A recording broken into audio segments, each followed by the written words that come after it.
जय माता दी। आप सबको आज छठे नवरात्रि की हार्दिक शुभकामनाएं। माता जी से प्रार्थना है, माता रानी आपको और आपके परिवार को हमेशा स्वस्थ रखें। माता जी की कृपा इसी तरह आप सबके ऊपर हमेशा ऐसी ही बनी रहे कि आपका जीवन, आपके परिवार का जीवन सदा मंगलमय हो।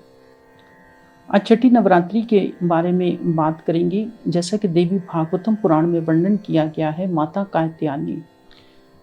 कात्यायनी की पूजा हमें उसी तरीके से करनी चाहिए जैसे कि सुबह सवेरे उठकर, प्रातः काल उठकर आपका धर्म बनता है कि आप सुबह सवेरे उठकर स्नान करें। स्नान करने के पश्चात साफ वस्त्र पहनने चाहिए। बाहर की शुद्धता के साथ साथ मन की शुद्धता भी होनी चाहिए।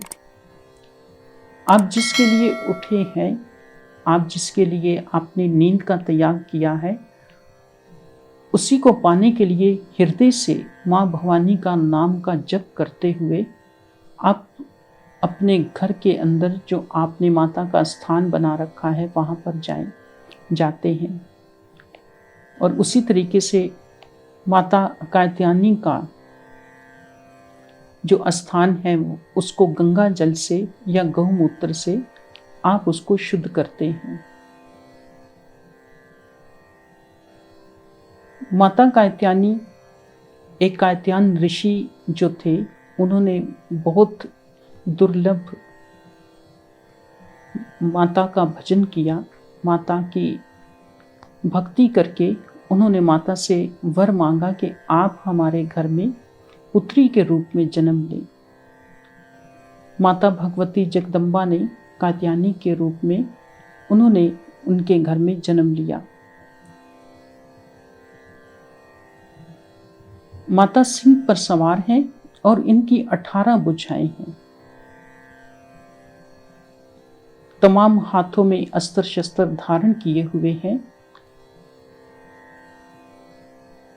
और माता का यह रूप हमें अभय का वरदान देता है कि कभी भी हमारे अंदर भय उत्पन्न हो जाता है, कहीं शत्रु के द्वारा या कहीं किसी भी कारण से हमारे मन में अगर भय उत्पन्न हो जाता है तो माता हमें इस भय से मुक्ति का दान देती हैं। हमें इस खौफ से, इस किसी भी ऐसे भय जो हमारी जिंदगी में उपस्थित हो जाते हैं, उनसे हमें छुड़ाती है।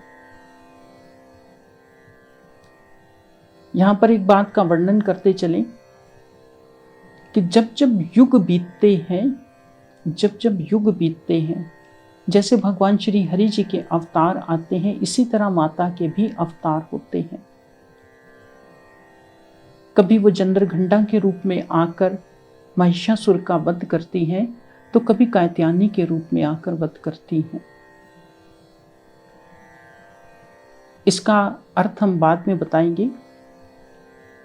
जब इस संसार में महिषासुर ने जब जन्म लिया तो तमाम देवता बहुत दुखी हुए कि इस महिषासुर से अब कैसे जान छुड़ाई जाए। महिषासुर ने कई बार युद्ध किया, देवताओं को दुखी किया। इंद्रदेव को उन्होंने बंदी बना लिया। महिषासुर ने जो भक्ति करी, उसका जो उनको वरदान मिला, उसका गलत उपयोग किया। इसी तरह जब हमें भी भगवान की कृपा हमारे ऊपर हो जाती है, हमें कुछ मिल जाता है, तो हम उसका सदुपयोग नहीं करते बल्कि दुरुपयोग करते हैं। दुरुपयोग करने का कारण ये होता है कि बाद में हमें भी वो दुख भोगना पड़ता है। फिर हम पछताते हैं कि हमने ऐसा क्यों किया। तो माता जगदीश्वरी का मुखवाक्य है कि जब भी मैं अपने भक्त की झोली खुशियों से भरती हूं, मैं जब भी अपने भक्त को कुछ खुशी से दान देती हूं, तो मेरे भक्त का धर्म बनता है कि उसको सदुपयोग में लगाए। अपने जीवन को जब आप सदुपयोग में लगाएंगे तो उससे आपकी और भी खुशियों में वृद्धि होती है। जब आपकी खुशियों में वृद्धि होती है तो माता रानी आपके उस भंडार में और भी बरकत देती है। हम इस संसार में महिषासुर बनने के लिए नहीं आए, हम इस संसार में ताड़कासुर बनने के लिए नहीं आए, बल्कि हम इस संसार में तो भगवान की भक्ति प्राप्त करने के लिए जन्म लिया है। माता भवानी का मुखवाक्य है कि इस संसार में जो कुछ भी आपने प्राप्त किया है वो यहीं इसी संसार में रह जाएगा। जब मृत्यु आएगी तो साथ आपके कुछ भी नहीं जाएगा। इसलिए हमें माता रानी के चरणों में हमेशा बैठकर अरदास करनी चाहिए, माता से अपनी मुक्ति के लिए प्रार्थना करनी चाहिए कि माँ, आज तो हम इस संसार में तेरी पूजा अर्चना कर रहे हैं, परंतु मृत्यु के बाद भी हमें तू ही संभालना। और माँ दुर्गेश्वरी मुक्ति की दाता है, हमें इस बात का हमेशा ध्यान रखना चाहिए। हम जब इस संसार में आए हैं तो हम ये समझते हैं कि संसार के अलावा और कहीं कुछ सुख नहीं है, लेकिन हम जो है अपने आप को 84 की तरफ ले जा रहे हैं। हमें अपने जीवन को मुक्त करवाना है।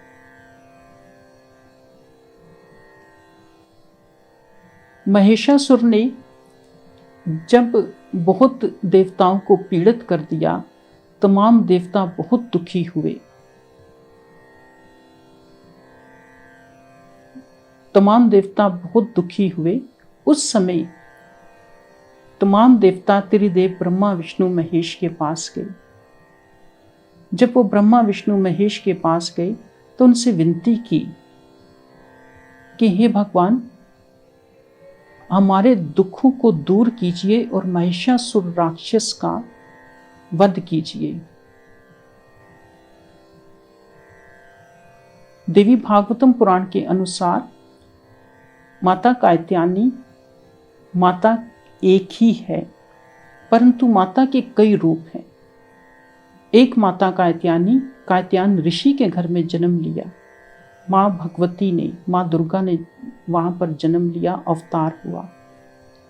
एक माता कात्यायनी जब तमाम देवता त्रिदेव के पास गए और त्रिदेव से विनय की, अरदास की कि हमारा कष्ट दूर हो, क्योंकि महिषासुर ने भी वर मांगा था कि मुझे अगर कोई मारे तो एक स्त्री मारे, स्त्री के अलावा मेरी मृत्यु किसी से भी ना हो, क्योंकि वो स्त्री को कुछ भी नहीं समझता था। अपने बल पर, अपनी ताकत पर वो समझता था कि मैं ही सब कुछ करने वाला हूं। तीनों देवताओं के मुख से एक ऊर्जा उत्पन्न हुई, उससे देवी का जो तेज है वो प्रकट हुआ। सिंह के ऊपर बैठी हैं। भगवान शिव ने त्रिशूल का दान दिया, ब्रह्मदेव ने कमंडल और श्री नारायण जी ने सुदर्शन चक्र का दान दिया। और जितने भी वहां पर देवता थे, सब ने अपनी अपनी शक्तियां माता कात्यायनी को प्रदान की। और त्रिदेव के आशीर्वाद से, उनकी आज्ञा पाकर माता कात्यायनी महिषासुर के पास गई और उनसे निवेदन करने लगी कि हे महिषासुर, तुम पाताल को लौट जाओ, नहीं तो तुम्हारा वध हो जाएगा, और अगर इस संसार में रहना है तो अपने बुरे कर्मों का विचार त्याग दो। तब महिषासुर बड़े अहंकार में आकर जोर जोर से हंसने लगा और कहा कि एक स्त्री मुझे चुनौती दे रही है। तब माता का, कात्यायनी जी का और महिषासुर का आपस में विवाद होने लगा। उस विवाद के बाद महिषासुर, जो एक भैंसे का रूप भी रख लेता था, अपना रूप बदलता था, जिससे उसको मारना बहुत ही असंभव था।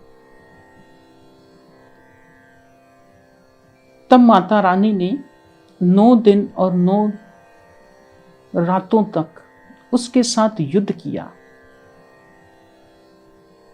अब एक बात यहां पर सोचने की है, माता तो जगत की मां है, उनको 9 दिन युद्ध करने की क्या आवश्यकता आन पड़ी थी? ऐसा देवी भागवतम पुराण में वर्णन किया गया है। भगवान श्री हरि जी कहते हैं कि अगर देवी कात्यायनी उनको क्रोध की दृष्टि से देखती तो वो वहीं भस्म हो जाता, परंतु ये लीला रचाई गई थी तमाम जगत को दिखाने के लिए कि जो भी इस संसार में आएगा, अगर उसका अच्छी चीज का अगर गलत उपयोग करेगा तो उसको दंड ऐसे ही प्राप्त होगा। माता रानी ने 9 दिन और 9 रातों तक उसका साथ युद्ध किया। 10वें दिन उसका जब वध हुआ तो तमाम देवताओं में बहुत ही खुशी थी और वो इतने प्रसन्न थे कि वो आकाश में खड़े होकर माता के उस क्रोधित रूप के ऊपर उन्होंने माता को प्रसन्न करने के लिए उनकी स्तुति की और फूलों की वर्षा करी। तब माता कात्यायनी जी का क्रोध शांत हुआ और तमाम देवताओं को उस दुख से मुक्ति दिलाई। हम भी जब इस कथा का अर्थ ये हुआ कि हम भी जब कभी किसी कष्ट में पड़ जाएं, कभी किसी दुख में पड़ जाएं, तो सच्चे मन से जाकर माता के चरणों में शीश नवाएं। जब हम माता के चरणों में जाकर शीश नवाते हैं, माता की पूजा करते हैं, माता के आगे अपनी अरदास रखते हैं, तो वो हम सब की अरदास को सुनने वाली है। जहां पर आप माता को याद करेंगे, माता वहीं विराजमान होती है।